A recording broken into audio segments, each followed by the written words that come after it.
బుజ్జి ఎప్పుడో సినిమా పేరు విన్నాం కదా.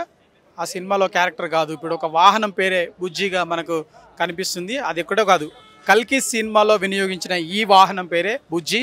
ఇది వాహనం గత కొద్ది రోజులుగా మరి తెలుగు ఇండస్ట్రీలో హాట్ టాపిక్గా మారింది. దీనికి సంబంధించి కల్కి సినిమాలో ఇది ప్రత్యక్షంగా వినియోగించుకోవడం జరిగింది. దీనికి సంబంధించి రెక్కల వాహనాలు వస్తే ఏ విధంగా ఉంటాయి, ఆ రెక్కల వాహనాలు కనుక గాల్లో ఎగరగలిగితే ఏ విధంగా ఉంటుందో అందులో భాగంగానే ఇటువంటి వాహనాలను తీసుకొచ్చి మరి సినిమా ఇండస్ట్రీలో చూపించడం జరిగింది. ప్రత్యేకంగా ఈ వాహనానికి సంబంధించి ముందు అంటే ఒక ఏరోప్లేన్ మాదిరిగా లేకపోతే ఒక హెలికాప్టర్ మాదిరిగా ఇక్కడ ఒక తెరను కూడా ఏర్పాటు చేయడం జరిగింది. దానికి సంబంధించి ముందు 2 వీల్స్ కనిపిస్తున్నాయి, మనం చూడొచ్చు. ఇక్కడ ముందు 2 వీల్స్ ఉన్నాయి, అది ఎక్కువ భారీ పెద్దగా ఏర్పాటు చేయడం జరిగింది. మన దీనికి చూసినట్టయితే ఈ వాహనాన్ని అంటే ఎక్కువగా బయట కంట్రీస్లోనే ఇటువంటి వాహనాలు చూస్తుంటాం, కానీ ఇప్పుడున్న పరిస్థితుల్లో తెలంగాణలో కావచ్చు లేదంటే ఇండియాలో తొలిసారిగా ఇటువంటి వాహనాన్ని మరి అందుబాటులోకి తీసుకురావడం జరిగింది. ఇది ప్రత్యేకంగా కల్కి సినిమాలో ఒక కొత్త క్యారెక్టర్గా ఈ వాహనాన్ని ఇంట్రడ్యూస్ చేయడం జరిగింది. దీని వెనకాల బేస్ చూసినట్టయితే ఒక డిఫరెంట్గా ఉంటుంది, ఎందుకంటే ఇది ఎప్పుడు కూడా ఇటువంటి వాహనాలను చూసి ఉండలేము. కానీ ఈ వెనకాల ఈ వాహనానికి ఒకే టైర్ ఉంటుంది, ఆ టైర్ మామూలుగా లేదు, చాలా పెద్దదిగా ఉంది. దానికి సంబంధించి ఇక్కడ మిషన్స్ కూడా ఒక మోటార్ కూడా ఇక్కడ ఈ వీల్కి అంటే వెనకాల వీల్కి సపోర్ట్గా ఇక్కడ ఒక వీల్ కూడా మోటార్ను కూడా ఏర్పాటు చేయడం జరిగింది. ఇది చూసినట్టయితే ఇక్కడ సైలెన్సర్, దీంట్లో నుండి పొగ బయటికి వస్తుంది, దీంట్లో కూడా సౌండ్స్ అన్నీ కూడా బయటికి వచ్చేందుకు ఏర్పాటు చేయడం జరిగింది. మరొక వైపు ఈ వెనకాల మనం చూసినట్టయితే ఈ వాహనాన్ని చూసినట్టయితే ఈ వీల్ మనం చూసినట్టయితే చాలా డిఫరెంట్గా పెద్దగా ఉంది. ఇలాంటి వీల్స్ చాలా తక్కువగా ఉంటుంది. ఇది వెయిట్ కూడా నాకు తెలిసి టన్స్లో ఉండొచ్చు అని మనం అంచనా వేయచ్చు. దానికి సంబంధించి సపోర్టింగ్ కూడా చూడొచ్చు. సపోర్టింగ్ ఏ విధంగా అయితే ఈ వాహనానికి అంటే ఈ వీల్కి సపోర్టింగ్గా ఇటువంటి ఎలా చూసామో మనం చూడొచ్చు. అయితే దీనికి సంబంధించి మనం చూడొచ్చు. ఇంకా ఇటుపక్కన వచ్చినట్టయితే ఇది కూడా ఇటుపక్కన ఇది ఒక సైలెన్సరు, ఇది పెద్ద సైలెన్సరు, ఇది ఒకటి 2 సైలెన్సర్గా ఉన్నాయి. ఇక మిగతా దానికి సంబంధించి చూడొచ్చు.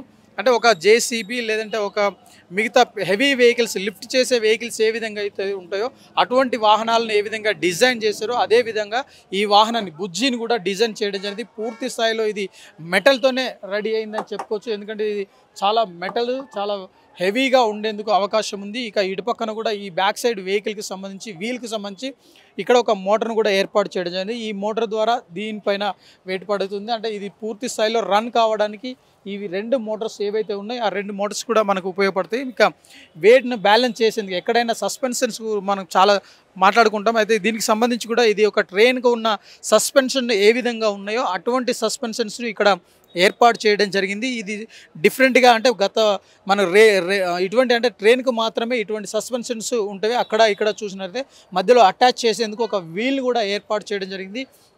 ఇక కింద చూసినట్టయితే డిఫరెంట్గా చాలా అసలు ఒక మ్యాక్సిమం ఒక జానెడు మాత్రమే కింద అంటే నేలకు తగిలేందుకు ఏర్పాటు చేయడం జరిగింది. ఇవన్నీ కూడా ఈ వాహనాన్ని పూర్తి స్థాయిలో కల్కి వాహనంగా మనం చెప్పొచ్చు, లేదంటే బుజ్జిగా మనం చెప్పొచ్చు. అయితే ఈ వాహనంలో మనం చూడొచ్చు ఇక్కడ డిఫరెంట్గా ఇక్కడ ఒక ఫ్లాగ్ను కూడా ఏర్పాటు చేశారు, అంత బ్లాక్లో ఉంది. ఇది సినిమాకు సంబంధించి వరల్డ్ వైడ్గా ఓపెన్ చేస్తున్నారు, ఈరోజు రిలీజ్ కావడం జరిగింది. ఇది కల్కికి సంబంధించి ఈ వాహనం పైన బ్యానర్ కూడా ఏర్పాటు చేశారు. ఇది మొత్తంగా మనము బుజ్జికి సంబంధించి ఈ వాహనం యొక్క ప్రత్యేకతలు. ప్రత్యేకంగా ఈ బుజ్జి వాహనాన్ని నడిపింది ఎవరో కూడా మనకు గతంలో చూసాము. ఒకవైపు నాగ చైతన్య ఈ వాహనాన్ని నడిపాడు, అంతేకాకుండా ఈ వాహనంలో సినిమాలో పూర్తి స్థాయిలో వినియోగించుకోవడం జరిగింది. దీనికి సంబంధించి పూర్తి స్థాయిలో ఇప్పుడు ఒక హాట్గా మారింది. అయితే ఈ వాహనాన్ని చూసేందుకు చాలామంది జనాలు కూడా వస్తున్నారు. ప్రత్యేకంగా మనం ఈ వాహనం గురించి చెప్పుకోవచ్చు. కల్కి సినిమాలో వాడిన వాహనాన్ని మనం చూస్తున్నాము. ఇది ప్రత్యేకంగా బుజ్జిగా పేరు ఉంది. ఇక్కడ ప్రత్యేకంగా ముందు 2 టైర్లు ఉన్నాయి, అయితే వెనకాల కూర్చోడానికి ఒక సీటర్ ఉంది. 2 సీటర్స్ వాహనం మాత్రమే. ఇది చాలా పెద్దగా ఉంది, హెవీగా ఉంది.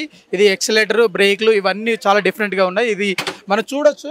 ఇది టోటల్గా ఒక హ్యాండిల్, ఇది మూవ్ చేసుకోవడానికి ఉంది, ఇక్కడ లాక్ చేసుకోవడానికి అవకాశం ఉంది. అంతేకాకుండా ఇక్కడ స్పీడ్ డిస్ప్లే చేయడానికి కూడా చాలా పెద్ద ఎత్తున ఎక్విప్మెంట్స్ అయితే మరి ఏర్పాటు చేశారు. ఇక సైలెన్సర్కి సంబంధించుకోవచ్చు. ఇక్కడ lights on off, ACC, hormone ఇక్కడ అన్ని డిఫరెంట్గా ఉన్నాయి. ఇక్కడ మొత్తం డిజిటల్గా డిస్ప్లే కూడా ఏర్పాటు చేయడం. ఈ డిస్ప్లే ద్వారా మనము స్పీడ్ కావచ్చు, వాహనం ఏ విధంగా ఉంది ఇవన్నీ చేసుకోవచ్చు. ఇటువైపు మీటర్ రీడింగ్ మాత్రం చాలా స్పెసిఫిక్గా ఏర్పాటు చేయడం జరిగింది. ఈ మీటర్ రీడింగ్ చూసినట్టయితే ఇక్కడ ఆన్ ఆఫ్, అప్, డౌను అని చెప్పేసి ఇవన్నీ ఉంది. ఇక్కడ టోటల్గా అప్ డౌన్ చేసుకోవడానికి కూడా ఉంది. ఒక్కసారి మనం చూడొచ్చు. దీనికి సంబంధించి ఇది రిటర్న్, నార్మల్, ఫ్రంట్ అని చెప్పేసి ఇది ఒక గేర్ ఉంది, సింగిల్ గేర్. ఈ సింగిల్ గేర్తో వెనకకు ముందుకు వెళ్ళిపోవచ్చు. టాప్ ఫ్రంట్ ఇవన్నీ చెప్పేసి ఉంది. అంటే ఒక రెక్కలు గల వాహనాన్ని ఏ విధంగా చూడొచ్చు, ఇది టోటల్గా మనం చూడొచ్చు. ఏంటంటే ఇది ఒక ఏరోప్లేన్ లేదంటే హెలికాప్టర్ మాదిరిగా మనకు ఉంది. ఇది గాల్లో లేచేందుకు కూడా అవకాశం ఉంది. ఇలాంటి వాహనాలు వస్తాయి. సాంకేతిక పరిజ్ఞానంతో ఏర్పాటు చేసిన ఈ వాహనాలను చూపించడం వల్ల జనాలు కూడా అంటే ఒక సాంకేతికంగా ఎదిగేందుకు చాలా ఆలోచనలు చేసేందుకు అవకాశం ఉంది. అయితే ఇది 2 సీటర్స్ మాత్రమే ఉంది. 2 సీటర్స్ ద్వారా ఇక్కడ ఇద్దరు మాత్రమే మనము వెళ్ళేందుకు అవకాశం ఉంది. కాబట్టి ఇది చూడొచ్చు. ఇలా క్లోజ్ చేసిన తర్వాత పూర్తి స్థాయిలో ముందుకు వెళ్తుంది, దూసుకెళ్తుంది. అంటే ప్రధానంగా మన వెహికల్స్ ఏ విధంగా అయితే ముందుకు వెళ్ళినప్పుడు ఈ గాలి తగలకుండా టోటల్గా ఇది ఒక కవచం లాగా ఉంటుంది. దీంతో మనం స్పెసిఫిక్గా మనం ఈ వాహనాన్ని చూడొచ్చు. అందరూ ఆకట్టుకుంటుంది. ఇలాంటి వాహనాలు రావాలని చెప్పి ప్రేక్షకులకు చూడాలని చెప్పేసి ఎంతో ఆదుర్దాగా ఎదురు చూస్తున్నారు. కెమెరామెన్ సుజిత్తో Mahender, public court news, Hyderabad.